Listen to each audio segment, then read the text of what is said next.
गगने मजिली मोते भूली गगन चंद्रिका हे बोली गगने मजिली मोते भूली गगन चंद्रिका हे बोली माटीर मुकुमुदिनी सतत शुभ्रहासिनी माटीर मुकुमुदिनी सतत शुभ्रहासिनी निर्मल कोल पाईगली से कोଳରେ कादम्बिनी निरते सोई रहिली से कोଳରେ कादम्बिनी निरते सोई रहिली केतेबेले जानी न पारिली गगने मजिली मोते भूली गगन चंद्रिका हे बोली गगने मजिली मोते भूली अश्रुधाराटिए होई बहिली अश्रुर नई अश्रुधाराटिए होई बहिली अश्रुर नई केतेबेले जानी न पारिली अजाणते अकिंचिते अश्रु मुझे होई गली अजाणते अकिंचिते अश्रु मुझे होई गली गगने मजिली मोते भूली गगन चंद्रिका हे बोली गगने मजिली मोते भूली माँ कोल छुआ परी नेल मोते कोले धरी माँ कोल छुआ परी नेल मोते कोले धरी आकाशे पवने हजी गली सागर तटीनी मुझे मोते खोजी न पाइली सागर तटीनी मुझे मोते खोजी न पाइली गगने मजिली मोते भूली गगन चंद्रिका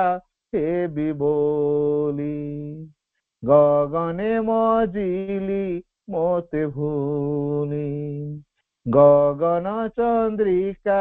हे बोली गगने मजिली मोते भूली।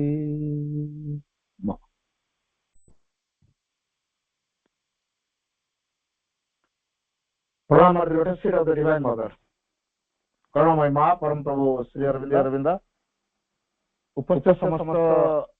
मातृ संतान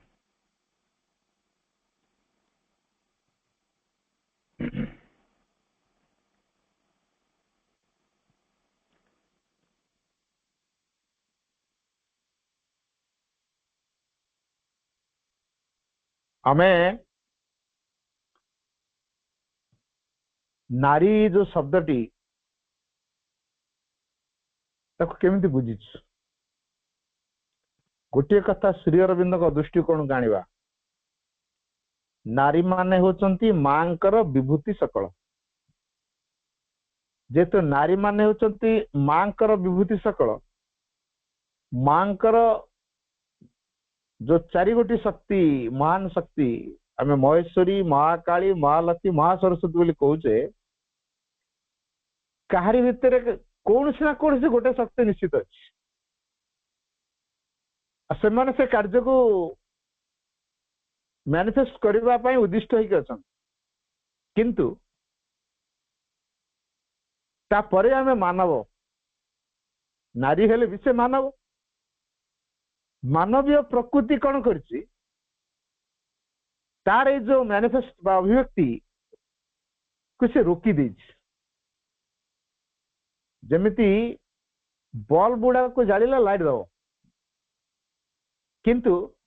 ବଲ୍ବ ଗୁଡାକ ଉପରେ ଯଦି ଆମେ ବିଭିନ୍ନ ପ୍ରକାର ଜରି ସବୁ ଦେଇଦବା, ଲାଲ ଜରି, ଗ୍ରୀନ ଜରି, ବ୍ଲୁ ଜରି, ଏମିତି ହଳଦିଆ ଜରି ଯଦି ଦେଇଦବା, ତା ଲାଇଟ୍ କେମିତି ମ୍ୟାନିଫେଷ୍ଟ ହବ? ଭିନ୍ନ ଭିନ୍ନ ପ୍ରକାର ହବ। ତେଣୁ ନାରୀ ମାନଙ୍କର ଗୁଣଧର୍ମ ସେମିତି ଭିନ୍ନ ଭିନ୍ନ ପ୍ରକାର ହେଇଯାଇଛି। ସ୍ୱଭାବ ଭିନ୍ନ ଭିନ୍ନ, ପ୍ରକୃତି ଭିନ୍ନ ଭିନ୍ନ, ଚରିତ୍ର ଭିନ୍ନ ଭିନ୍ନ, ଚେତନା ଭିନ୍ନ ଭିନ୍ନ ହେଇଯାଇଛି। ତାର ଅସଲ ସ୍ୱରୂପରେ ସେମାନେ ଯେ କଣ ଯଦି ନିଜକୁ ରିଏଲାଇଜ କରିବାକୁ ଚେଷ୍ଟା କରିବେ, ତାହେଲେ ସେମାନେ ଆଧ୍ୟାତ୍ମିକ ଭିତ୍ତିଭୂମି କରିପାରିବେ। ନାରୀ ଭିତରେ ସୃଷ୍ଟି କରିବାର ସାମର୍ଥ୍ୟ ଦିଆଯାଇଛି। ଅତି ମାନବ ମାନଙ୍କୁ ନାରୀ ହିଁ ଜନ୍ମ ଦବ। ତେଣୁ ନାରୀ ଭିତରେ ଯେହେତୁ ସୃଷ୍ଟି କରିବାର ସାମର୍ଥ୍ୟ ଦିଆଯାଇଛି, ନାରୀର ତପଶକ୍ତି ବୃଦ୍ଧିରେ ଏ ସଂସାର ବିକାଶ ହବ। ନାରୀ ଯଦି ତପଶକ୍ତିକୁ କ୍ଷୀଣ କଲା, ତାହେଲେ ସଂସାର ଅବସ୍ଥା ଉଚ୍ଛନ୍ନ ହେଇଯିବ, ଯୋଉଟା କୁହାଯାଏ। ତେଣୁ ଏ ଦୃଷ୍ଟିରୁ ନାରୀମାନେ ତାଙ୍କର ଆଧ୍ୟାତ୍ମିକତା ଭିତ୍ତିଭୂମି କରି ଗଢି ଉଠିବା ଦରକାର। ତାପରେ ବି ତାଙ୍କ ଭିତରେ ଯୋଉ ଅଜ୍ଞାନତା ଅଛି, ସେ ଅଜ୍ଞାନତା ଭିତରେ ଲଢେଇ ଚାଲିଛି। ଆମେ କହୁଛୁ ନାରୀ ମାନଙ୍କ ଭିତରେ କାହିଁ ଲଢେଇ ଚାଲିଛି? ନାଇଁ, ନାରୀ ମାନଙ୍କ ଭିତରେ ଲଢେଇ ହଉନି, ତାଙ୍କ ଅଜ୍ଞାନତା ଭିତରେ ଲଢେଇ ଚାଲିଛି। ଅହଙ୍କାର ଭିତରେ ଲଢେଇ ଚାଲିଛି। ଯେତେବେଳେ ଅହଙ୍କାରଟା ହଟେଇ ଦିଆଯିବ, ସବୁ ସମାନ ହେଇଯିବ। ତେଣୁ ନାରୀ ପ୍ରଥମେ ଚିନ୍ତା କରୁ ତା ଭିତରେ ଥିବା ଏ ଅହଙ୍କାରକୁ କେମିତି ଦୂର କରିବ। ଅହଂକୁ ଭିତ୍ତିଭୂମି କରି ତା ଜୀବନକୁ ସେ ପ୍ରତିଷ୍ଠିତ ନ କରୁ, ତା ଭିତରେ ଥିବା ଆଧ୍ୟାତ୍ମିକ ଚେତନାକୁ ନେଇ ସେ ତା ଜୀବନକୁ ସଂଗଠିତ କରୁ, ଆଧ୍ୟାତ୍ମିକତାକୁ ଭିତ୍ତିଭୂମି କରୁ, ତା ଜୀବନର ଉତ୍ସ ସେ ଆଧ୍ୟାତ୍ମିକତା ହଉ, ସେ ଆଧ୍ୟାତ୍ମ ଭିତରୁ ତାର ପ୍ରଭାବକୁ ସେ ଗ୍ରହଣ କରୁ ଏବଂ ସେଇ ଧାରାରେ ତାର ମନ ପ୍ରାଣ ଶରୀରକୁ ସେ ନିୟନ୍ତ୍ରିତ କରୁ, ସଂଗଠିତ କରୁ। ତେବେ ନାରୀ ଯୋଉ ସୃଷ୍ଟିକାରିଣୀ ଶକ୍ତି ବାସ୍ତବରେ ସେ ଦିବ୍ୟ ଆତ୍ମା ମାନଙ୍କୁ ସୃଷ୍ଟି କରିପାରିବ। To create a true maternity, true maternity କାହାକୁ କହିବା? To create a true being is true maternity. To create a true being, ଗୋଟେ ଯଥାର୍ଥ ସତ୍ତାକୁ ସୃଷ୍ଟି କରିବା, ଇଜ ଟ୍ରୁ ମାଟର୍ନିଟି, ଯଥାର୍ଥ ମାତୃତ୍ୱ ବୋଲି କୁହାଯାଏ। କିନ୍ତୁ ନାରୀ ମାନେ ଏଇ ଯଥାର୍ଥ ସତ୍ତା ବିଷୟରେ ଧାରଣା ନାହିଁ। ଯୋଉମାନେ ଆଧ୍ୟାତ୍ମିକ ଭିତ୍ତି କରିବେ, ସେମାନେ ଯଥାର୍ଥ ସତ୍ତା କଣ ରିଏଲାଇଜ କରିପାରିବେ। ତେଣୁ ନାରୀ ମାନେ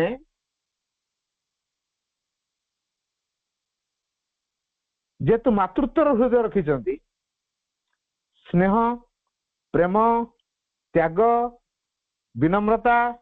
ଏସବୁ ଗୁଣ ପାଇଁ ସେ ନାରୀ। ନାରୀର ଗୋଟେ ଅନ୍ୟ କଥା କୁହାଯାଇଛି ଆମର ସର୍ବଂ ସହା। ଧରିତ୍ରୀ ଆମର ପୃଥିବୀ ଦେଖନ୍ତୁ, ସିଏ ବି ନାରୀ। ନାରୀ କାହିଁ କୁହାଯାଉଛି? ମା ବୋଲି କହୁଛେ, ତେଣୁ ନାରୀ ବୋଲି କହିବା। ସିଏ କେତେ କଥା ନ ସହିଛି। ଜଣେ ସାଧକଙ୍କୁ ପଚରା ହେଲା, ଆଚ୍ଛା ଆପଣ ତ ମାଙ୍କ ସହିତ ଏତେ ବର୍ଷ ଧରି ରହିଲେଣି, ସତରେ ଇଏ ମା ବୋଲି ଆପଣଙ୍କ ଭିତରେ କିଛି ରିଲେସନ ଅଛି? କହିଲେ ହଁ। କେମିତି ଆପଣ ମାଙ୍କୁ ଡିଭାଇନ ମଦର ବୋଲି କହିପାରୁଛନ୍ତି? ତାର କିଛି ପ୍ରମାଣ ଆମକୁ ଚାକ୍ଷୁଷ ପ୍ରମାଣ ଦେଇପାରିବେ? ସେ କହିଲା ହଁ, ଆମେ ସିନା ଏଠି ଆଶ୍ରମରେ ରହିଛୁ, ଅନେକ ସାଧକ ଆଉ ସାଧିକା, କିନ୍ତୁ ସାଧକ ସାଧିକା ନାଁରେ ଏଠି ଗୋଟେ ଅସୁର ଅସୁରୁଣୀ ଅଛନ୍ତି। ଆଉ ଅସୁର ଅସୁରୁଣୀ ମାନଙ୍କର ଯୋଉ ପ୍ରାଦୁର୍ଭାବ, ତାକୁ ଯିଏ ସହିପାରିଲା, ସେ କେମିତିଆ ହେଇଥିବ? କେବଳ ଦିବ୍ୟ ଜନନୀ ଯିଏ ହବ, ସିଏ ହିଁ ସହିପାରିବ। ଏଇ ମା ଯେହେତୁ ସହୁଛନ୍ତି ସବୁ, ତେଣୁ ସେ ଦିବ୍ୟ ଜନନୀ। ତେଣୁ ଦିବ୍ୟ ଜନନୀ ଆମେ ଯାହାକୁ ଗ୍ରହଣ କରିଛେ, ସେ କେତେ ସହିଛନ୍ତି? ପୃଥିବୀର ସକଳ ଯାତନାକୁ ସେ ସହିଛନ୍ତି। कि आम मनुष्य सही पारुना हूँ गोटे इंग्राजी गोटे माँ गोटे मेसेज देती it is the egoism that shocks to see the egoism in others suppose जने नारी गोटे राणीहार पिंधेक आसी 12 लाख खंडे टंका एकदम मोटा करी गोटे पिंधेक आसी गोटे पार्टी को आसी शाढ़ी गोटे पिंधि 50,000 टंका कि लक्षे टंकार गोटे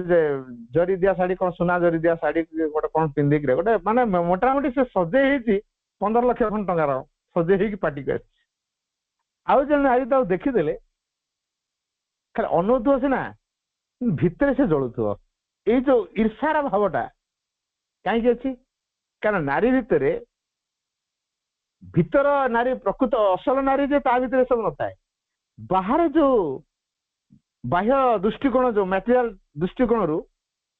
समस्त भीतर गोटे थाए कंपिटिशन माइंड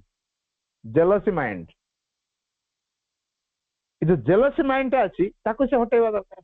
आरे बेसी नारी मान भीतर अच्छी कारण से बेसी वस्तु तार 3टा वीक पॉइंट अच्छी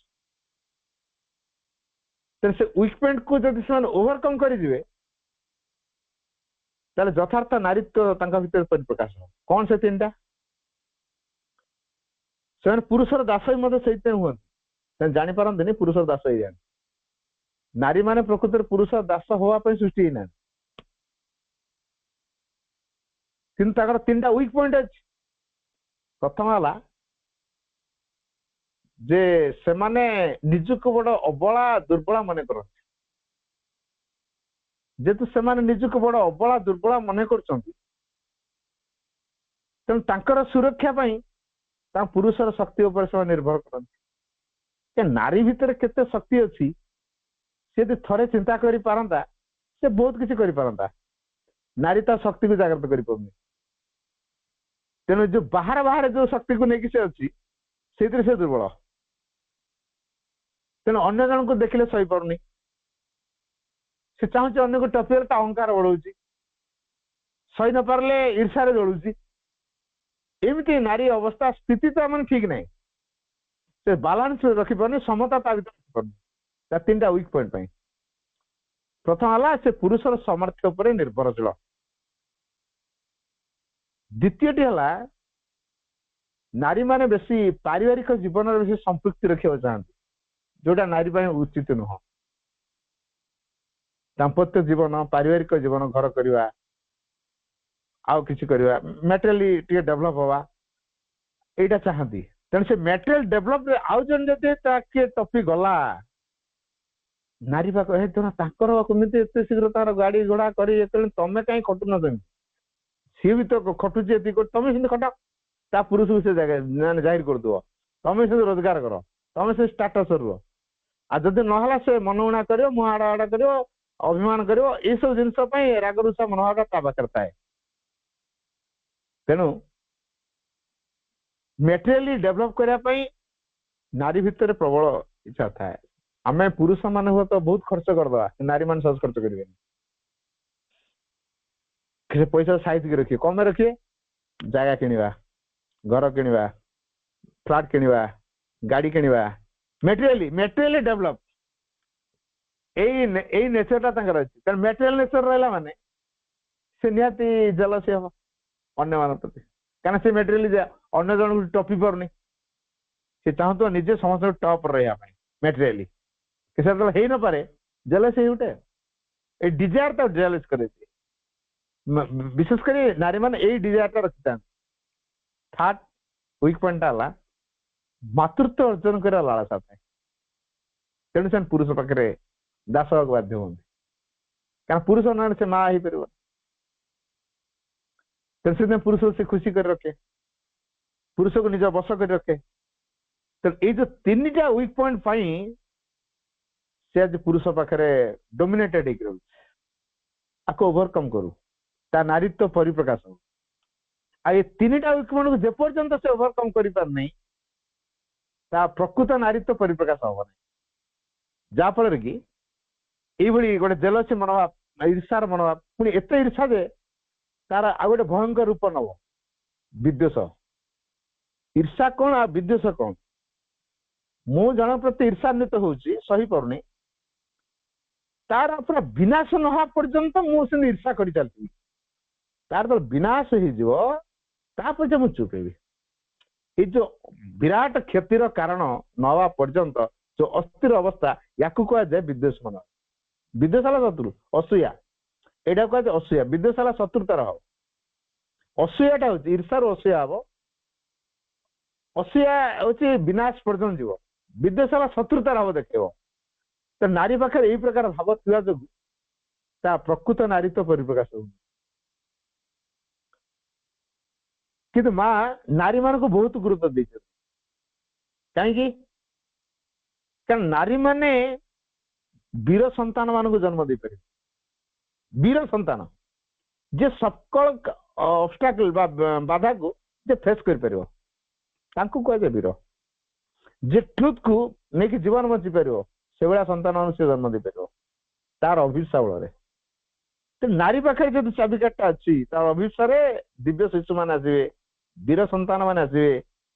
ज्ञानी पिला माने पंडित मान आसवे तार अभिप्सा तार तपस्या तेणु सेटा हूँ प्रकृत नारीत्व से के तपस्या पारला अभिप्सा कर पारला दिव्य आत्मा मान गर्भर केमती स्थान दे पारे गर्भ को से प्रस्तुत कला उपयुक्त खोराक केमती गर्भर दे पारला यहीटा हूँ प्रकृत नारीत्व तेणु अन्य माने प्रति शत्रुता आचरण करने कारण होता इग्नोरेंस बाहर तार इग्नोरेंस काम कर भितर से ठीक रोच तो भितर जो जिनसा अच्छी जीवन बाह्य जीवन नियंत्रण कर पारंता नारी प्रकृत नारीत्व परिप्रकाश कर पारंता भीतर चेतनाटी शुद्धिकरण हेले बाहर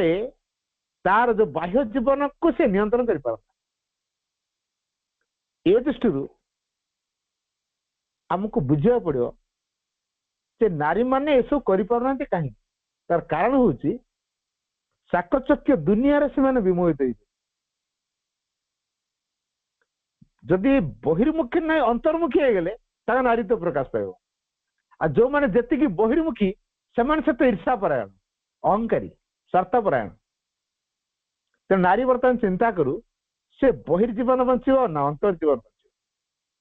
ता डिसीजन उपरे बहुत किसी संसार भाग्य निर्धारित हो नारी सिद्धांत उपरे पृथ्वी भविष्य निर्भर कर पृथ्वी दिव्य आत्मा मान आसवे पृथ्वी दिव्य आलोक को प्रकाश करेंगे दिव्य ज्योति को प्रकाश करेंगे दिव्य शक्ति को प्रकाश करेंगे एवं संसार को दिव्य कर गढ़ी पारे जो मैंने से कारीगर मान को नारी मान ही जन्म देवे तांकर तपस्या से सृष्टि हे तपस्या अभिप्सा यहीटा कहुए प्रकृत अंतर अवस्था नारी भितर से दिखाई पुरुष पाखे से ना पुरुष प्रार्थना कर उभय सहयोग रही बेसी अफेक्ट कर नारी नारी कौन से कथा सहज रियलाइज कर सहज कर तेणु आम भितर साधारण जीवन भितर ए तुता मे माटा विषय रोच जेतु नारीर कर्म क्षेत्र हूँ आध्यात्मिकता से माने जो माने टिके स्पिरिचुअली ग्रो करेंगे से चिंता करेंगे भगवान हमको कर्म देते पुरस्कार घरे 3 जन कि 4 जन जा थे जने चाकरी 2 जन कि 2 जन के चाकरी करते आउ 2 जन घर रही काम करते ये जी चाकरी कर गले सी आसिले पूरा वीआईपी सी रोषेबास कर थकिक आस सन्ध्या पहुंचे आउ रोषे घर को जीवे दरकार चा जलखिया दरकार पकड़ी दरकार टीवी देखा दरकार आ छुआ पाखे बसिकी पाठ पढ़े कि अन्य कौन कर टाइम पास करने दरकार ना मोबाइल चलेबे ये सब चलो अन्य माने घरे जो मैंने अच्छा आम खटी खुटा कि पैसा दो से घरे कम कले कौन होगा एमाने प्रकार संकीर्णतार भाव था कि प्रकृत कर्मी सी एते काम मिला अभियोग कर से आनंद हम आनंद पाइब